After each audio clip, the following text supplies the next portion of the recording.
Aksi lalu beralih ke sebuah turnamen motocross, di mana salah satu pembalap bernama Miles Hughes terjatuh setelah ditenggor oleh lawannya bernama Sam. Insiden ini membuat rantai motor Miles tugel. Ia pun memberitahu ayahnya bernama Chuck bahwa dirinya tidak bisa ikut balapan di putaran terakhir karena mereka sudah tidak punya lagi cadangan rantai. Karena tak ingin melihat putranya kalah, Chuck pun menghampiri tim lawan yang menabrak Miles untuk meminta satu cadangan rantai. Namun Sam dan ayahnya menolak padahal di lemari mereka masih memiliki 2 cadangan rantai. No. Hey, we got ones, right? Let's, good luck. Yeah, keep working. Saat Miles sudah mulai putus asa, teman Sam yang merupakan tobrut baik yaitu Sarah Reyes diam-diam mengambil rantai milik Sam dan memberinya ke Miles. Alhasil Miles pun kini ikut kembali dalam balapan.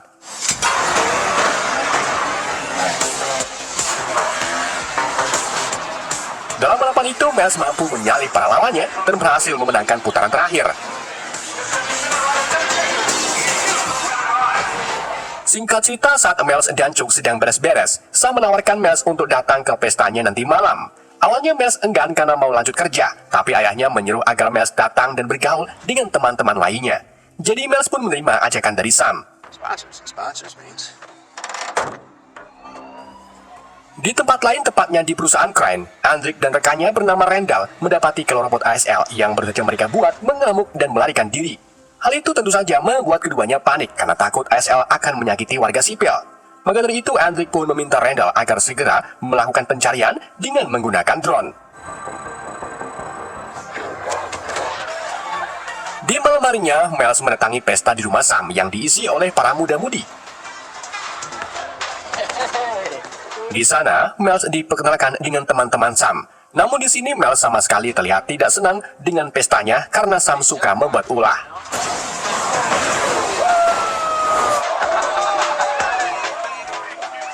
Miles lalu memilih berkeliling rumah Sam, di mana ia menemukan garasi milik Sam yang penuh dengan kendaraan mewah.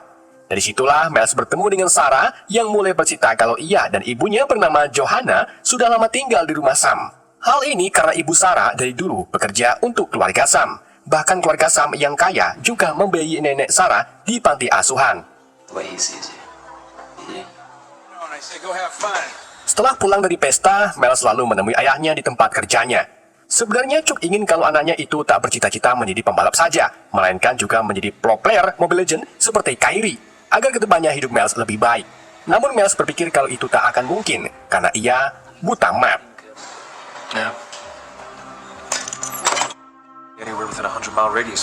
Di sisi lain, Andrik dan Randall masih berusaha mencari XL menggunakan ribuan drone, namun hasilnya nihil.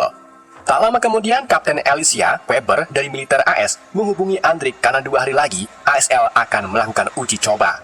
Andrik pun berjanji kalau nanti di hari H, ASL sudah siap untuk diuji coba.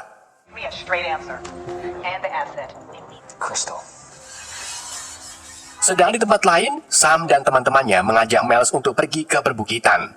Di sana mereka lalu menunjukkan aksi trek-trekan motor sambil di video karena nantinya akan dipost di sosial media. Tapi ternyata, Sam dan gengnya memiliki rencana yang licik untuk mengerjai Miles. Di mana saat Sam mengajak Miles mengobrol, teman-teman Sam yang lain dengan sengaja menuangkan ale-ale ke tangki motor Miles. Alhasil, saat Miles kembali trek-trekan, mesin tiba-tiba mati sehingga membuat Miles terjatuh. Setelah puas mengerjai Miles, Sam dan gengnya kemudian meninggalkan bensin dan pergi begitu saja.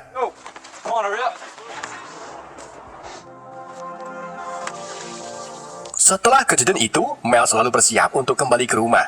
Namun di saat yang sama, ia mendengar suara aneh dari balik kontainer. Dan saat diselidiki, Miles melihat mata merah yang sedang memandangnya. Alhasil ia pun lari terbirit-birit dan segera tancap gas. Tapi sebelum pergi lebih jauh, Miles berhenti dan memilih putar balik karena masih penasaran. Sabarnya robot besar berbentuk anjing yang kita kenal sebagai ASL tiba-tiba muncul lalu mengejar Miles.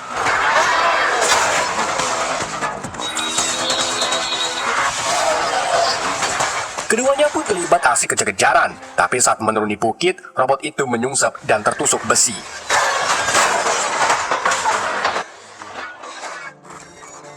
Robot itu lalu diset untuk penghancuran diri otomatis. Namun prosedur itu tiba-tiba berhenti saat Miles mulai mendekati Axel secara perlahan-lahan, lalu membantu mencabut besi yang tertancap di tubuh SL. Axel kemudian lanjut menganalisa wajah Miles dan merasa tak ada ancaman darinya. Alhasil mata SL yang tadinya merah berubah menjadi biru saat melihat Miles, yang artinya Miles bukanlah musuhnya. Tak hanya itu, kecanggihan sistem SL bahkan bisa terhubung ke handphone Miles, sehingga Miles bisa mendeteksi bagian-bagian kerusakan SL. Jadi Miles sebisa mungkin memperbaiki SL dengan perlengkapan yang minim. There you go, buddy. Can you move it? Singkat cerita, keesokan harinya setelah SL pulih kembali, Miles pun mengajaknya bermain kejar-kejaran layaknya seperti anjing yang asli.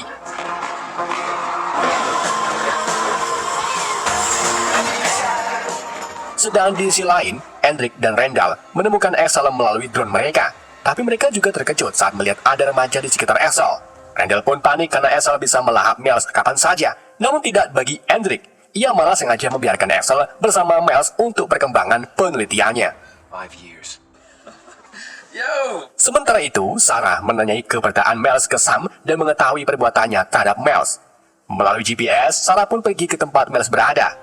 Saat Sarah baru sampai, SL langsung mendekati Sarah dengan mata merahnya sampai-sampai Sarah teriak ketakutan.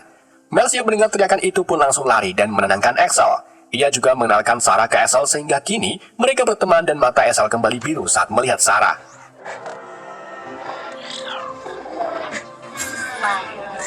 Sarah.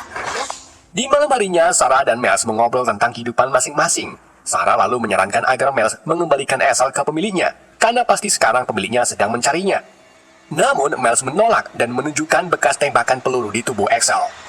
Miles pun berpeskul-kekaski kalau pemilik SL sudah memperlakukan XL dengan buruk sampai-sampai menembainya. Freak out. I do. It's a kid.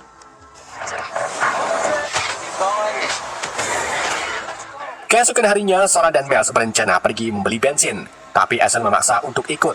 Jadi mereka pun menyembunyikan SL di belakang mobil. Sesampainya di pom, Miles kekurangan uang untuk membayar bensin. Namun masalah langsung teratasi setelah SL meretas mesin pom. Tak hanya itu saja, SL juga meretas mesin ATM. Alhasil, Sarah serta Miles pun langsung memungut uang tersebut dan pergi begitu saja. Mereka lalu tiba di base camp Sarah yang ia jadikan sebagai tempat menggambar Grifani. Di sana, Sarah lalu mulai menggambar sehelai bulu burung di dinding sambil memamerkan keahliannya. Tapi tiba-tiba XL mengeluarkan cahaya seperti laser di atas kepalanya dan memutarkan sebuah video yang menjelaskan apa itu XL. Di mana XL ini dirancang sebagai mesin pembunuh. XL juga bisa terhubung dengan prajuritnya melalui aksesoris khusus yang ada di kepalanya. Dengan begitu, XL akan setia dengan prajurit tersebut dan kemampuannya akan meningkat. In order to avoid enemy. Stop, okay? Setelah itu, SL menunjukkan aksesoris khususnya. Dan saat Miles mengambilnya, tangan Miles terluka sehingga darahnya menempel di aksesoris tersebut, yang artinya Miles kini menjadi prajurit XL. Di sisi lain, ibu Sarah yaitu Johanna menanyakan keberadaan anak gadisnya ke Sam yang sampai saat ini belum juga pulang. Sam pun melacak Sarah melalui GPS dan langsung pergi menemuinya. Sesampai di sana, Sam lalu memaksa Sarah agar pulang, namun Sarah tetap menolaknya. Alhasil, hal itu membuat Miles marah dan keduanya memulai cekcok. Mengetahui Miles dalam bahaya, SL pun langsung menyerang Sam. Sebelum SL mengoyak-ngoyak Sam, Sarah mohon ke Miles agar menyuruh SL melepaskan Sam. Jadi Miles meminta SL untuk melepaskan Sam dan beritahu kalau Sam bukanlah ancaman. Seketika mata SL pun berubah menjadi biru saat melihat Sam. Miles kemudian menyuruh Sam agar pergi dan jangan pernah mengganggunya lagi. Tapi hal ini membuat Sarah marah karena akan menimbulkan masalah antara keluarga Sarah yang bekerja di rumah Sam. Let it get out of hand. Setelah kejadian itu, keduanya berniat pulang ke rumah Miles untuk memberitahu tentang hal ini ke Chuck. Jadi selama ditinggal, Miles menyuruh SL agar bersembunyi dan jangan kemana-mana. Sesampai di rumah, Miles lalu cerita tentang SL ke Chuck. Namun Chuck malah menyarankan agar Miles mengembalikan ke pemiliknya, karena takut kalau SL ini barang ilegal dan berbahaya. Oh, Terry, Miles, that's what they do. How do you abuse a robot? I don't even know. Di saat yang sama, Sam dan gengnya datang ke tempat SL. Mereka juga menyiapkan bensin serta gas api, karena tujuannya sudah jelas, yaitu Sam akan menyerang SL dengan cara membakarnya. Dikarenakan sebelumnya Miles pernah bilang kalau Sam bukanlah ancaman, SL pun tidak menyerang Sam. Dari situlah Sam mengambil kesempatan dan langsung membakarnya. Bring it back. Yeah, stop real quick. Sam juga mengabadikan aksi itu dengan live di sosmed. Otomatis Sarah pun melihat kelakuan Sam dan mengajak Miles untuk pergi ke tempat XL. Sesampai di sana, keduanya menemukan kalau SL sudah rusak parah. Tak berpikir panjang, Sarah dan Miles pun membawa Esel ke garasi balap milik Sam untuk diperbaiki.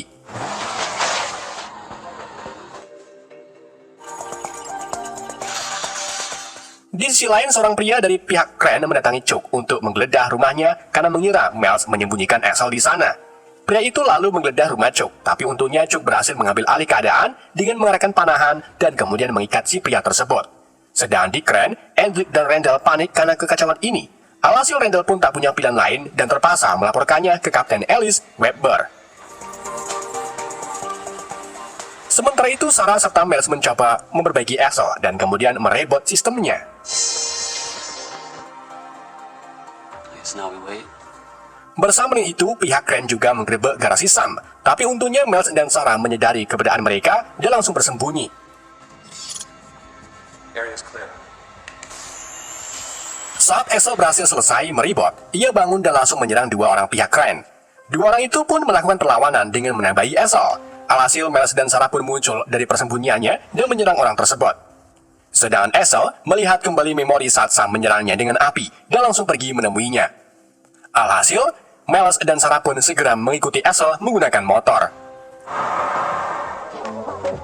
Di sisi lain, Sam dan gengnya pergi ke pom bensin untuk membeli sempak. Disitulah Esel mulai memantau Sam lalu mengikuti mereka sampai ke sebuah pesta. Saat Sam dan yang lainnya sedang bersenang-senang di pesta itu, Esel muncul dan menerkam Sam dari belakang. Tentunya kejadian ini membuat orang-orang lain ketakutan. Sam kemudian berhasil menghindari serangan dari Esel dan langsung bersembunyi di bawah mobil. Namun Esel dengan cepat menemukannya dan mencoba mendapatkan si Sam.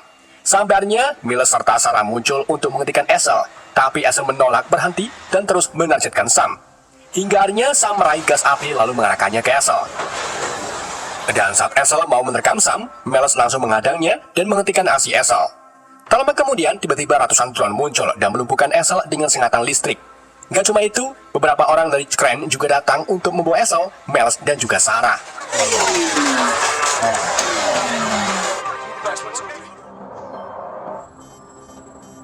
Sesampai di Crane, Hendrik lalu menginterogasi Miles tentang aksesoris khusus yang menjadi kunci bagi Esel.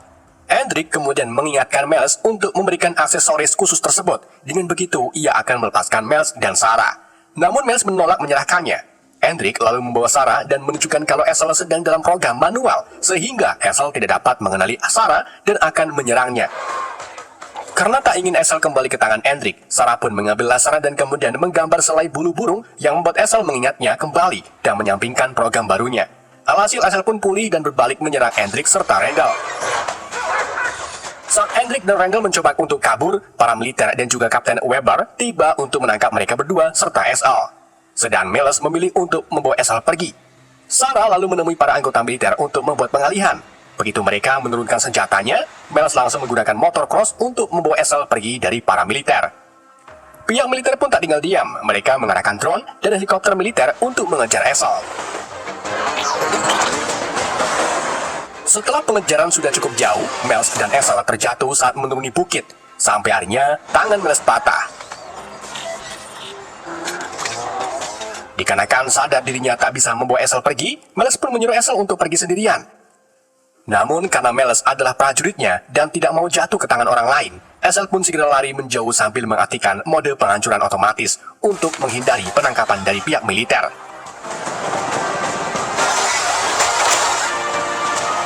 Setelah dirasa cukup jauh dari Miles, Esel pun meledakkan dirinya sendiri.